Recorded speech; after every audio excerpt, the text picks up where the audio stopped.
Good afternoon, it's Wednesday, September 5. I'm Milton Walker with the Midday News. A special welcome if you're watching on onespotmedia.com. 2 persons were shot dead by police in Chelsea, Irving in East Central St. James early this morning. They've been identified as 21-year-old Owen Jenkins and 19-year-old Denrick Campbell. Reports indicate that shortly after 4 o'clock, the police went to a 2-bedroom boardhouse where the teenager and the young man were. Residents reported hearing explosions shortly after. The police say a gun was recovered. Indicom is probing the matter, and that was in Irving, St. James. Meanwhile, the police high command wants the government to extend the states of public emergency in St. James and St. Catherine North until next year. Commissioner of Police Major General Anthony Anderson argues that while the measures are not a long-term strategy, the police have been getting more results with less effort. More in this report from TVJ's Prince Moore. The state of public emergency was implemented in St. James in January and in the St. Catherine North Division in March. Both have been extended by Parliament, but Commissioner of Police Major General Anthony Anderson wants them to be extended even further. Speaking on RJR's Balancing Justice last night, he argued that there is a positive ripple effect which is appreciated by residents in troubled communities. I have 137 less people dead this year in St. James than last year. The trend line at the beginning of the year was going up. Beyond that, in the communities in St. James, a lot of the shooting that takes place doesn't lead to anybody being dead. What it means is old people are on the floor when they hear the shots at 2 in the morning. Children who are going to school don't sleep again for the rest of the night. People live in fear. They have to get home before nightfall. That's not their reality now. And so there's massive support for it on the ground. Opposition spokesman on national security Fitz Jackson, however, had a different view. He told TVJ News this morning that all is not well within the states of emergency. The truth be told, in the North St. Catherine region, the reduction is not too significant. All reductions are welcome, but it's a small reduction, and there are significant impact on small and medium-sized businesses throughout the communities. Major General Anderson believes that an extension to the SOEs is a major efficient tool to deal with the crime monster. If I'm going to get the same effect without it, it's going to take me more police officers, not less. So either I give up the advantage, find more policemen to put there so that we can lift the state, or we keep the state and use pretty much what we're using now. Because the complaint really that we're using so many officers there, it's not because it's a state of emergency, it's because that's what's required to save the lives. So if you ask me, yes, I will continue it. The decision around when is enough is not really for me to make. Whichever way it goes, I certainly and my team will do the best we can. But the opposition still contends that other measures can be implemented to reap the success that's needed. Yes, we want the police to be 110% successful. All right? But the question is, how do you seek to get that success? We as a government have a responsibility for the entire citizenry of the country, and therefore everything must be taken in the balance. The easiest way out in one regard might not be the best overall. And so what we would want to be satisfied of is it the only way to get done what you're doing? Prince Moore, TVJ News. A farmer who was taken into custody in relation to the fatal shooting of a man was remanded when he appeared in the St. Elizabeth Parish Court yesterday. 36-year-old Will Russell, a labourer of Lacovia, was killed on August 9 at his home in Cornwall Mountain. The farmer, Ethan Clark, was remanded until October 2, when another attempt will be made to secure bail. Mr. Clark's application for bail was denied as the prosecution expressed concern over the safety of the witness in the matter. The prosecution feared that if bail was granted, the accused would interfere with the investigation, which is still ongoing. There is also concern that the accused was well known to the deceased and members of his family. About 7:30 on the night of August 9, Mr. Russell was at home with his common-law wife and children when he went outside to use the bathroom. He was attacked by a lone gunman. Mr. Russell managed to escape and rushed back inside the house. The gunman followed, kicked open the door and shot Mr. Russell in the face and upper body.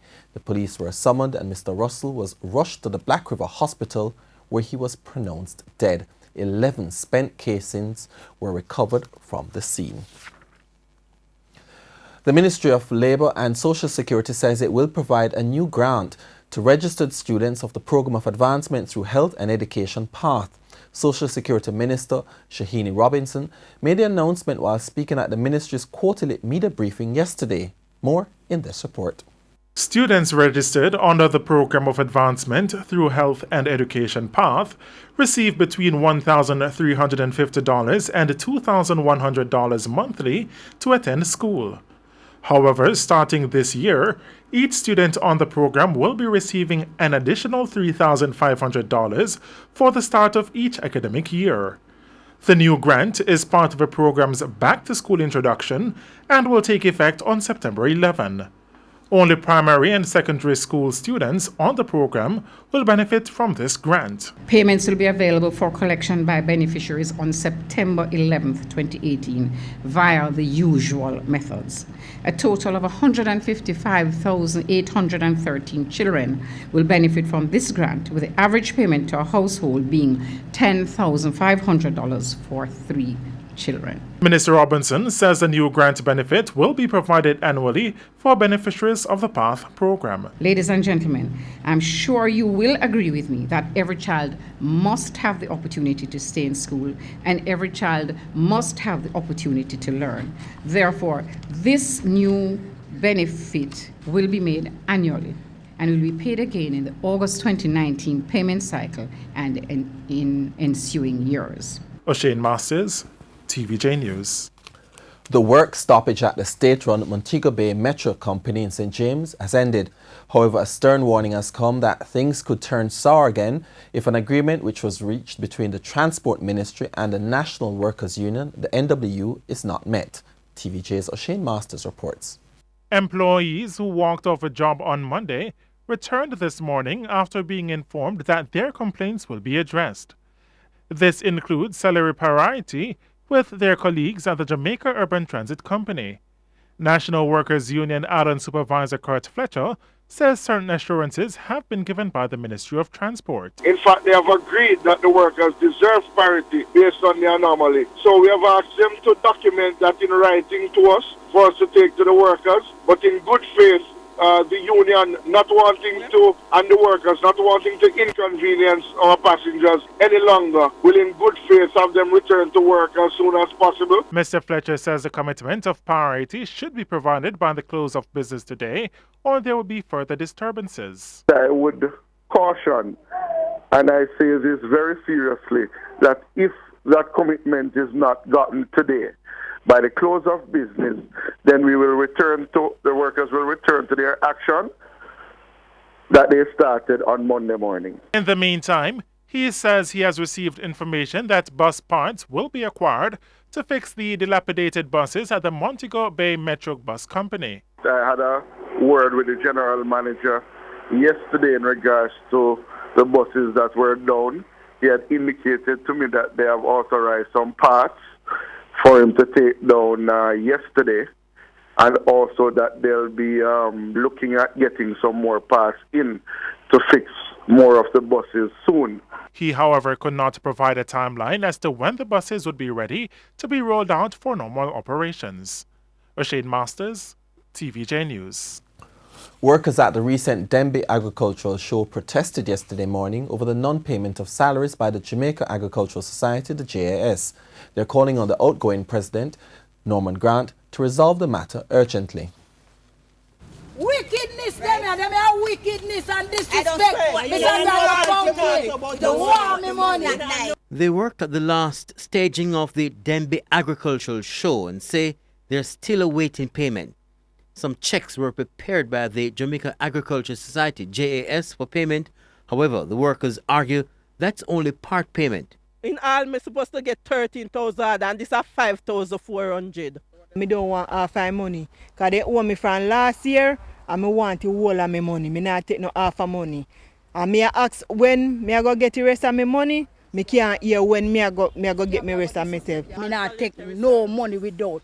me get all of my money. So me $3,600 with the JS office for last year when me forget, me need it and me need all of my money.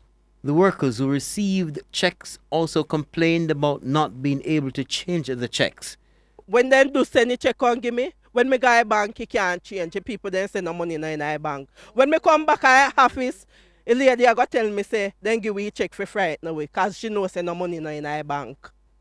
Outgoing president of the JAS, Norman Grant, says the agency is currently working to solve that matter. Most of the workers have been paid. It's just, I think, a few workers for whom some outstanding is made, and I'm kind of surprised at the action that they have taken, but it is in their right so to do. But we are working out those details, and the matter will be settled as soon as possible to prevent any further inconvenience by them. Kirk Wright, TVJ News. Health Minister Dr. Christopher Tufton came under fire this morning from the HIV/AIDS support groups who expressed dissatisfaction with his leadership. At a media briefing held this morning, the groups accused Dr. Tufton of not doing enough to engage the HIV/AIDS community, claiming that he has not met with the community since taking office in 2016. The groups include the Jamaica AIDS Support for Life, JASL, Eve for Life, Caribbean Vulnerable Communities Coalition, among others. JASL Executive Director Candace Livermore says the HIV/AIDS support groups do not feel a sense of urgency from the government. That we are losing 1,300 people per year to HIV. We see when there are other things happening and one person dies, it becomes a national issue. But we are losing 1,300 people who contribute to the productive workforce, while every year we are diagnosing 2,000 more people living with the virus. So, Minister, in short, we are asking Minister Christopher Tufton to give to us some of his personal energy as minister, to say to the ministry, we need to put together a framework that galvanizes support for the HIV response. That's what we're asking. Health Minister Dr. Christopher Tufton, in responding, says more focus will have to be provided to that area. We have, I think, some work to do, therefore, and it is going to be work on both sides. It's going to be work to clarify some of the misperceptions, because I do believe that some of the comments can be clarified as opposed to just being accepted as criticisms that warrants legitimacy in terms of, us ignoring the cause. I am prepared to sit and to further discuss. And here's a preview of what's coming up in this evening's Health Report. In the next edition of the Health Report, we look at the difficulties some parents go through in preparing for the back-to-school period. We know that it's a very difficult period, and not just for the kids, but also for the parents, because it's really a hectic time where we have the issue of back-to-school shopping, you prepare the kids for school, and then you also have to go through a lot of the administrative hurdles that most of these schools and institutions put up for registration periods, which in some cases tend to be very cumbersome and very difficult. That's the Health Report this evening in Primetime News. And now for today's Healthy Living tip. Here are some tips for parents as the school year begins. Listen to what your children are saying. Engage in conversations with your children. And allow your children to develop their own identities. And in sports, Jamaican Fabian Allen scored his maiden Caribbean Premier League half-century as he led the St. Kitts and Nevis Patriots to a 2-wicket win over the Barbados Tridents at Warner Park on Tuesday night. Allen scored 64 from 34 deliveries, including 6 fours and 4 sixes, as the Patriots, needing 169 to win, got their target with 2 deliveries to spare. Another Jamaican and captain, Chris Gale, was next best for the Patriots with 22, as Mohammed Irfan had 4 for 37, while Imran Khan had 2 for 19. Earlier, Nicholas Poran top scored with 44, while their Ruston Chase made 38 and Jason Holder 30, as the Tridents posted 68 for 5. Tabriz Shamsi, and is in his first game for the Patriots this season, claimed 2 for 16. With the win, the Patriots moved to the top of the table with 11 points. It also ensured that the Tridents will finish bottom of the table after losing their last 6 games. And that's Midday News. I'm Milton Walker. Join us at 7 for Primetime News. On behalf of the news, sports and production teams, good afternoon.